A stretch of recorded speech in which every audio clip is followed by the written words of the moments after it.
I can't think of the last time that, by the time the government came forward at second stage with a proposal, that they had basically publicly acknowledged that it wasn't good enough and wasn't going to do anything.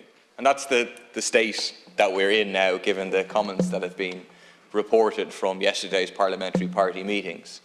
And it speaks, on the one hand, to the scale of the crisis that is facing ordinary people in terms of rising costs of living, with energy prices being a key driving component of that, and the pressure that the government feels, on the one hand, and on the other hand, the inadequacy of the proposals that they have to deal with it. I mean, we can go back to the motion we put forward on energy prices, what, 4 or 5 months ago, maybe, where the government's response to it literally was an amendment where the bottom line, punchline of it, was to say that the market will solve all of these problems. We rely on the free market. But energy prices and your free market continues to result in energy prices going through the roof. The big energy companies are taking advantage of the situation to increase price again and again, continuing to make massive profits. And all the government has to offer people on the receiving end of this price gouging is €100 or €113. It is a drop on a hot stove, wiped out by the price increases immediately and made to look absolutely minuscule. And the problem is that the government and previous governments' over-reliance on fossil fuels to power the economy has left Ireland at the mercy of global supply chain bottlenecks as industries and countries try to boom back after the COVID pandemic lockdown and shifting global weather patterns lead to greater energy use. The price increases are also compounded by the government's strategy of making ordinary householders foot the bill for gas and electricity infrastructure instead of ensuring it's paid for in a fairer and more equitable way.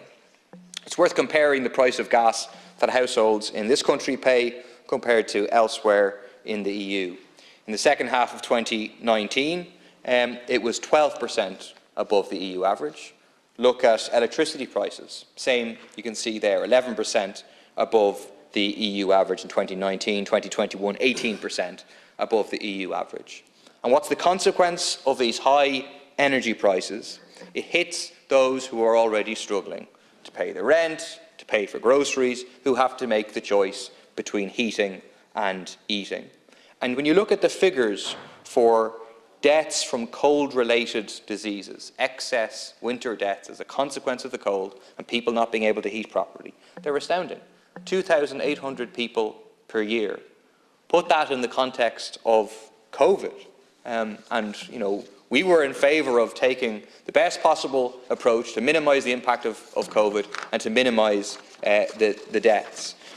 Between 2,300 excess deaths were recorded during the worst of the COVID pandemic between March 2020 and February 2021. So it's higher than COVID deaths, are excess winter deaths. And contrary to what Deputy Cowan suggested earlier, the roots of the kind of Irish aspect of this problem lie precisely in the direction of privatisation, deregulation that has been going on, and the answer is to move in the opposite direction as opposed to what Deputy Cowan was suggesting. From the 1990s onwards, the EU sought to break up state-run energy companies right across Europe, such as the ESB and Bord Gáis.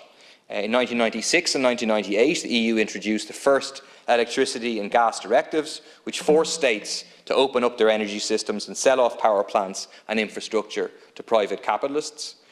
The Irish government then did not seek derogations from these directives, even though the small size of the Irish market would exacerbate the worst effects of privatisation. Then in 1999, Fianna Fáil introduced the Electricity Regulation Bill, opening the market to competition. 2 years later, they removed the not-for-profit mandate of the ESB. Formerly public companies that ran on a not-for-profit basis are now forced into a market, requiring them to behave instead like private capitalists seeking higher rates of profits. And the consequence has been predictably disastrous. Prices rose dramatically, energy poverty rose dramatically, disconnections rose dramatically, and the number of coal-related deaths rose dramatically. Privatisation or unbundling also brought inordinate costs. Each private company involved expects a rate of profit of about 8% on its investment. So when the prices of its inputs go up, it passes those prices on to maintain its rate of profit. Secondly, energy supplier companies are charged for moving energy throughout the system. Those charges are then passed down to ordinary energy users, making up 1/3 of the household bill. There are special transmission use of system charges paid by suppliers to Airgrid and Gas Networks Ireland for using their transmission network, and distribution use of system tariffs paid to ESB Networks and Gas Networks Ireland to distribute energy. These charges are the 3rd highest in the EU, and like I said, are 1/3 of a user's bill. Each company seeks to maximise their profit in a specific field and does not adopt a holistic approach to energy consumption. A reduction in energy usage runs counter to their economic interests. And that means their economic interests are counterposed, are opposite of the interests of our society at large. The first renewable energy, in a sense, is energy efficiency, is to reduce the amount of energy that we're using, therefore to avoid and get off the track of huge expansion of data centres, which the government unfortunately still seems to be committed to. Encouraging users to reduce energy usage, those sort of measures are not being adopted, and instead the focus is on forcing households to remain locked in to high energy use and prices. You look at Irish homes consuming 7% more energy than the EU average, due to years of hands-off housing policy, low quality standards and a painfully slow retrofitting programme. What's the alternative? Is, as Deputy Boyd Barrett outlined, immediately price controls. Government has the power to do it, refuses to do it. Price controls could be imposed tomorrow at the stroke of 2 ministerial pens to say this is the maximum unit price for gas, for electricity, for oil and so on. Secondly, renationalisation of the energy sector, using that as a lever for a rapid transition to renewable energy. And the third thing I would say is massive state investment in retrofitting. The state should borrow the money at low cost and do it upfront for households at zero cost. And then over time, the benefit accrues back to the state and to the household. And it's an absolute win for everybody in society and our environment. Thank you.